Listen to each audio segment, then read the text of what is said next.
Hi, this is Craig Smith. I wanted to go through and maybe just point out a few additional features of the Merge Factory email uh, templates, so that we didn't get a chance quite to show in the overview email or video that we did. So I'm kind of under the assumption maybe that you've watched our overview video. And this is that same sheet and in email that we created during that video, and wanted to go through and just maybe show some of the things that we didn't cover on that video. So if you remember, we just did a real basic, trying to get it out quick email with a plain text body. Really didn't do any of the extra options in it. Those are some of the things I wanted to go through. So I'm going to kind of just maybe update this email a little bit.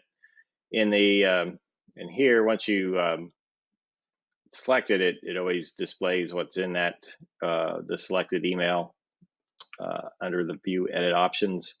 So what I want to do is come down here. It gives you the option we can copy or clear or delete different emails. The other thing too is we can check our email limit of how many we have left for the day. I'm going to go ahead and clear this. We're just going to create a new template.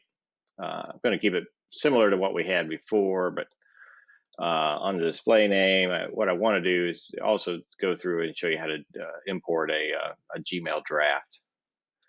I'm going to keep the subject of the email the same as what we had before. One of the things last time we just put in the email address in the email to field.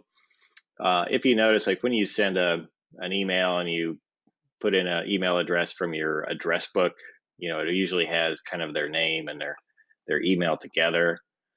And I think it looks a little bit more professional. And so what I wanted to do is something similar to that. And the format's pretty simple. So if you look here, I put in column A and B, so I have the first and last name. Between the less than and greater than brackets is actually where the column for the email is going.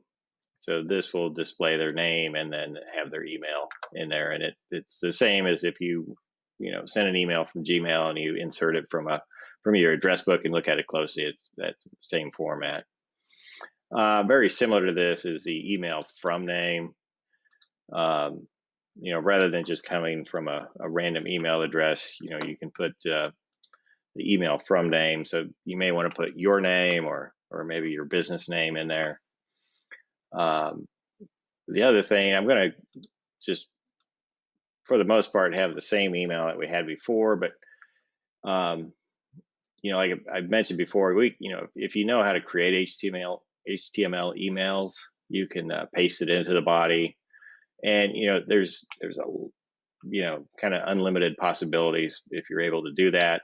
Most people probably aren't able.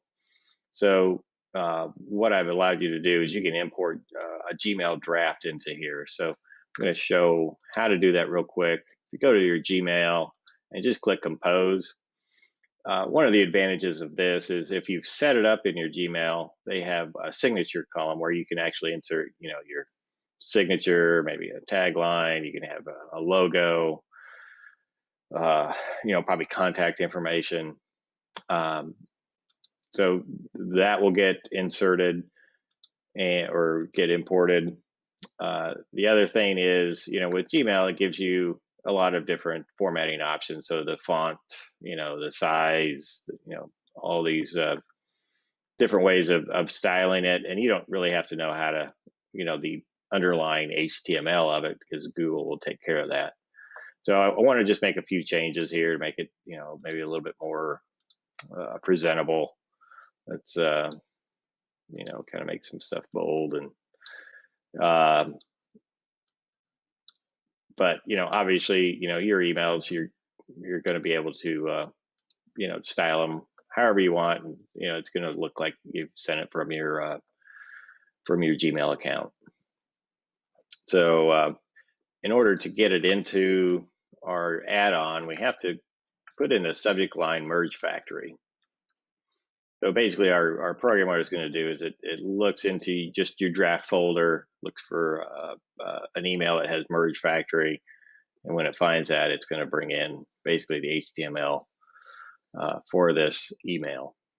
So if we come back here, all we have to do is click this import draft, and it says it imported, and it says don't forget to save and update. So and this is what the HTML looks like. So it's not very readable, but it's going to be this the same email as what they would get if you sent it through Gmail. One other thing I'm going to show is the attachments. To do attachments, I'm going to I'll pick out let's just do a document. The nice thing about documents, if you're using the actual Google Documents, if it's something that you update, you have this reference to it, every time you send out the email, it will automatically go pull the most updated version of it and send it out as a PDF. So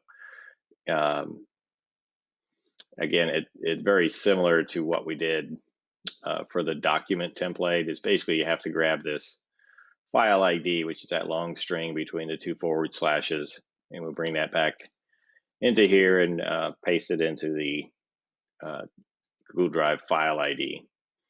I'm going to actually do one more attachment just to show you. There's a few of them that you upload into Google Drive, like if it was like an Excel file or an image file or maybe a PDF file. But if you open this, it kind of gives you a display view, so this is just a reference to the folder. So with these up here in the upper right hand corner, there's a more actions box. If you click on that, it'll one of them is open in a new window. And with that, then once it displays it that way, you can see this is the URL that you want, and then you just grab the ID out of here. Again, it's just between those 2 forward slashes.